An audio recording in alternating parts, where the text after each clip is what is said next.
ఆకాశవాణి ప్రాంతీయ వార్తలు చదువుతున్నది కల్పన Madhira.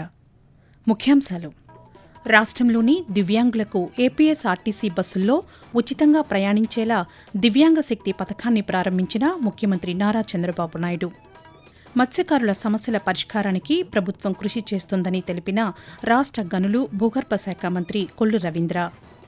Andhra Pradesh engineering, pharmacy, agriculture common entrance test AP EAP CET 2026కు ఆన్లైన్ దరఖాస్తు గడువును ఈ నెల 24వ తేదీ వరకు పొడిగించినట్లు తెలిపిన CET convener N Mohan Rao. విజయవాడలో రాష్ట్ర స్థాయి సురక్షా సంకల్ప కార్యశాలను ఈరోజు నిర్వహించిన national AIDS control organisation NACO. రాష్ట్రంలో మున్సిపాలిటీలు, కార్పొరేషన్ల పాలకవర్గాల గడువు నిన్నటితో ముగిసింది. వార్తల వివరాలు: రాష్ట్రంలోని దివ్యాంగులకు ఏపీఎస్ఆర్టీసీ బస్సుల్లో ఉచితంగా ప్రయాణించేలా దివ్యాంగ శక్తి పథకాన్ని ప్రభుత్వం ఈ రోజు నుంచి ప్రారంభించింది. ఈ పథకాన్ని ముఖ్యమంత్రి నారా చంద్రబాబు నాయుడు గుంటూరు జిల్లా మంగళగిరిలో ఈ ఉదయం ప్రారంభించారు. అనంతరం ఆయన మంగళగిరి బస్టాండ్ నుంచి ఉండవల్లి వరకు దివ్యాంగులతో కలిసి ప్రయాణించారు. ఈ పథకంలో భాగంగా దివ్యాంగులకు స్త్రీశక్తి పథకం వర్తించే బస్సుల్లో పూర్తిగా ఉచిత ప్రయాణ సౌకర్యం కల్పిస్తున్నట్లు ప్రభుత్వం పేర్కొంది.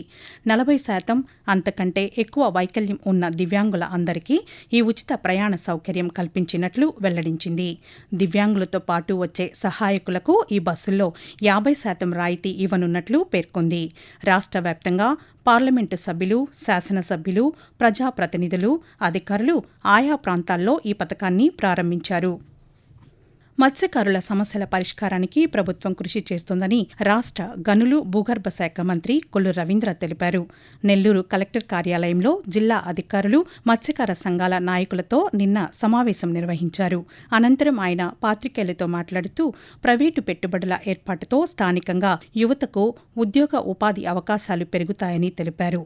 జువ్వలదిన్నె ఫిషింగ్ హార్బర్కు ఎలాంటి ఇబ్బంది లేకుండా చూసుకునే బాధ్యత ప్రభుత్వం తీసుకుంటుందని మంత్రి కొల్లు రవీంద్ర తెలియజేస్తూ, జువ్వలదిన్నె ఫిషింగ్ హార్బర్ ఈ రాష్ట్రంలో ఫిషింగ్ హార్బర్లకి నాంది పలికింది చంద్రబాబు నాయుడు గారు. అయితే ఇక్కడ మొన్న సాగర్ షిప్పింగ్ ఏదైతే అటానమస్ డిఫెన్స్ సంబంధించినటువంటి షిప్ బిల్డింగ్ కంపెనీ దగ్గర 2,500 కోట్ల రూపాయల ఇన్వెస్ట్మెంట్ తో గౌరవ హ్యూమన్ రిసోర్స్ మినిస్టర్ గారు నారా లోకేష్ గారి నాయకత్వంలో ఆ సంస్థ ప్రతినిధులు వచ్చి ఇక్కడ భూమి పూజ కార్యక్రమం చేయడం జరిగింది. కృష్ణపట్నం పోర్ట్ వచ్చిన తర్వాత నెల్లూరు జిల్లా రూపమే మారిపోయింది. ఇలా డిఫెన్స్ సంస్థలు రావడం వల్ల యువతకు ఉద్యోగ ఉపాధి అవకాశాలు ఎక్కువ వస్తాయి. Andhra Pradesh engineering, pharmacy, agriculture common entrance test AP EAP CET 2026కు ఆన్లైన్ దరఖాస్తు గడువును ఈ నెల 24వ తేదీ వరకు పొడిగించినట్లు CET convener N Mohan Rao ఒక ప్రకటనలో తెలిపారు. మొదట ప్రకటించిన గడువు నిన్నటితో ముగియడంతో ఈ మార్పు చేసినట్లు వెల్లడించారు. ₹1,000 ఆలస్య రుసుముతో ఈ నెల 28వ తేదీ వరకు, ₹2,000 ఏప్రిల్ 1వ తేదీ వరకు, ₹4,000 ఏప్రిల్ 6వ తేదీ వరకు, ₹10,000 ఆలస్య రుసుముతో ఏప్రిల్ 10వ తేదీ వరకు గడువు పెంచినట్లు వివరించారు. దరఖాస్తుల్లోని తప్పుల సవరణకు ఏప్రిల్ 11వ తేదీ నుంచి 13వ తేదీ వరకు అవకాశముందని పేర్కొన్నారు.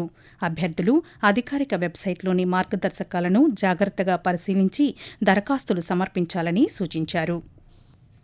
ఏక్ భారత్ శ్రేష్ఠ భారత్ కార్యక్రమంలో భాగంగా కేంద్ర విద్యాశాఖ ఆధ్వర్యంలో నిర్వహించే యువ సంఘం కార్యక్రమం 6వ దశలో పాల్గొనేందుకు రిజిస్ట్రేషన్ల గడువు ఈ రోజుతో ముగియనుంది. యువ సంఘంలో పాల్గొనాలనుకునే విద్యార్థులు ebsp.aict-india.org వెబ్సైట్ ద్వారా ఈరోజు రాత్రి 11:55 వరకు నమోదు చేసుకోవచ్చని కేంద్ర విద్యాశాఖ సూచించింది. ఈ కార్యక్రమం ద్వారా యువతకు దేశంలోని వివిధ రాష్ట్రాలు, కేంద్రపాలిత ప్రాంతాల సాంస్కృతిక సంప్రదాయాలు, వారసత్వం వంటి అంశాలను ప్రత్యక్షంగా తెలుసుకునే అవకాశం కలుగుతుందని కేంద్ర విద్యాశాఖ పేర్కొంది. స్త్రీలలో గర్భాశయ క్యాన్సర్కి కారణమైన వైరస్ నివారణకు హెచ్పివి టీకా కార్యక్రమాన్ని కేంద్ర ప్రభుత్వం దేశవ్యాప్తంగా నిర్వహిస్తోంది. గత 2 వారాల్లోనే 3 లక్షల మంది 14 ఏళ్లలోపు బాలికలకు టీకాలు వేసినట్లు కేంద్ర వైద్య ఆరోగ్య శాఖ అధికారులు ఒక ప్రకటనలో తెలిపారు. ఈ డ్రైవ్లో ఆంధ్రప్రదేశ్, మధ్యప్రదేశ్, తమిళనాడు, గుజరాత్, ఒడిశా, మిజోరాం రాష్ట్రాలు ముందంజలో ఉన్నాయని పేర్కొన్నారు. విద్యార్థులకు పరీక్షల కాలం ముగిస్తే ఈ డ్రైవ్ మరింత చురుగ్గా పనిచేసే అవకాశం ఉందని అధికారులు అభిప్రాయం వ్యక్తం చేశారు. ఆకాశవాణి ప్రాంతీయ వార్తలు వింటున్నారు. హెచ్ఐవి నివారణ చర్యల్లో భాగంగా నేషనల్ ఎయిడ్స్ కంట్రోల్ ఆర్గనైజేషన్ నాకో విజయవాడలో రాష్ట్ర స్థాయి సురక్షా సంకల్ప కార్యశాలను ఈరోజు నిర్వహించింది. కేంద్ర ఆరోగ్య కుటుంబ సంక్షేమ మంత్రిత్వ శాఖ హెచ్ఐవి నివారణ చర్యలను బలోపేతం చేసేందుకు దేశవ్యాప్తంగా అనేక కార్యక్రమాలను చేపట్టింది. ఈ వర్క్షాపులో 26 జిల్లాల నుంచి కార్యక్రమ బృందాలు పాల్గొని తమ పురోగతిని, సవాళ్లను వివరించాయి. క్షేత్రస్థాయిలో హెచ్ఐవి నివారణ ప్రచారాన్ని మరింత బలోపేతం చేసేందుకు కార్యాచరణ ప్రణాళికలను రూపొందించాయి. ఈ సందర్భంగా నాకో అదనపు కార్యదర్శి డైరెక్టర్ జనరల్ రాకేష్ గుప్తా మాట్లాడుతూ, As part of Mission AIDS Suraksha, we from National AIDS Control Organizations, we have one-day workshop in which we have called 23 priority districts from Andhra State, in which incidence is more, prevalence is there, and the burden of high-risk group for HIV AIDS is more. So with the kind of buzz which we see here in Vijayawada, the district participation and the state leadership of States AIDS Control Society, we are very confident that Andhra will very soon become a safe place as far as HIV AIDS is concerned. రాష్ట్రంలో మున్సిపాలిటీలు, కార్పొరేషన్ల పాలకవర్గాల గడువు నిన్నటితో ముగిసింది. దీంతో ఈ రోజు నుంచి రాష్ట్రంలోని 75 మున్సిపాలిటీలు, 11 మున్సిపల్ కార్పొరేషన్లలో ప్రత్యేక అధికారుల పాలన అమల్లోకి వచ్చింది.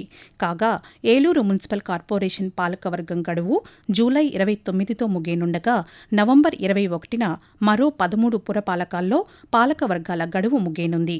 అలాగే ఏప్రిల్ 2 నుంచి రాష్ట్రంలోని గ్రామ పంచాయతీల్లో కూడా ప్రత్యేక అధికారుల పాలన ప్రారంభం కానుంది. నంద్యాల జిల్లా శ్రీశైలం మహాక్షేత్రంలో ఉగాది మహోత్సవాలు రెండో రోజు వైభవంగా జరిగాయి. ఉత్సవాల రెండవ రోజులో భాగంగా మహాదుర్గ అలంకార రూపంలో శ్రీ భ్రమరాంబికాదేవి భక్తులకు నిన్న దర్శనమిచ్చారు.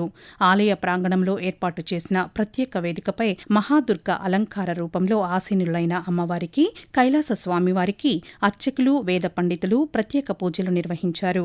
ఈ మహోత్సవాల్లో భాగంగా ఈరోజు అమ్మవారు మహాసరస్వతి అలంకారంలో దర్శనమివ్వనున్నారు. ఈరోజు సాయంత్రం 5:30 ఆలయ ప్రధాన పురవీధుల్లో స్వామి, అమ్మవార్లకు ప్రభోత్సవం, రాత్రి 7 గంటలకు ఉత్సవమూర్తులకు నంది వాహన సేవ జరుగుతుందని ఆలయ అధికారులు తెలిపారు. శ్రీ పరాభవ నామ సంవత్సర ఉగాది పర్వదినాన్ని పురస్కరించుకుని రాష్ట్ర ప్రభుత్వం వివిధ రంగాల్లో విశేష సేవలు అందించిన ప్రముఖులకు పురస్కారాలను ప్రకటించింది. ఇందులో భాగంగా మొత్తం 164 మందిని పురస్కారాలకు ఎంపిక చేసింది. ప్రతిష్టాత్మకమైన కళారత్న అవార్డులకు 40 మందిని ఎంపిక చేయగా, ఉగాది విశిష్ట పురస్కారాలకు వివిధ రంగాలకు చెందిన మరో 124 మందిని ఎంపిక చేస్తూ ఉత్తర్వులు జారీ చేసింది. రేపు విజయవాడలో ముఖ్యమంత్రి నారా చంద్రబాబు నాయుడు చేతుల మీదుగా ఈ పురస్కారాలను ప్రదానం చేయనున్నట్లు అధికారులు తెలిపారు.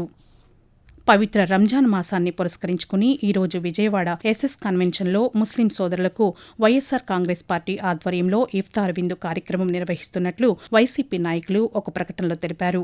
మాజీ ముఖ్యమంత్రి వైఎస్ జగన్మోహన్ రెడ్డి ముస్లిం సోదరులతో కలిసి ఉపవాస విరమణలో పాల్గొంటారని చెప్పారు. ఆకాశవాణి ప్రాంతీయ వార్తలు ముగించే ముందు ముఖ్యాంశాలు మరొకసారి. రాష్ట్రంలోని దివ్యాంగులకు ఏపీఎస్ఆర్టీసీ బస్సుల్లో ఉచితంగా ప్రయాణించేలా దివ్యాంగ శక్తి పథకాన్ని ప్రారంభించిన ముఖ్యమంత్రి నారా చంద్రబాబు నాయుడు. మత్స్యకారుల సమస్యల పరిష్కారానికి ప్రభుత్వం కృషి చేస్తుందని తెలిపిన రాష్ట్ర గనులు, భూగర్భ శాఖ మంత్రి కొల్లు రవీంద్ర.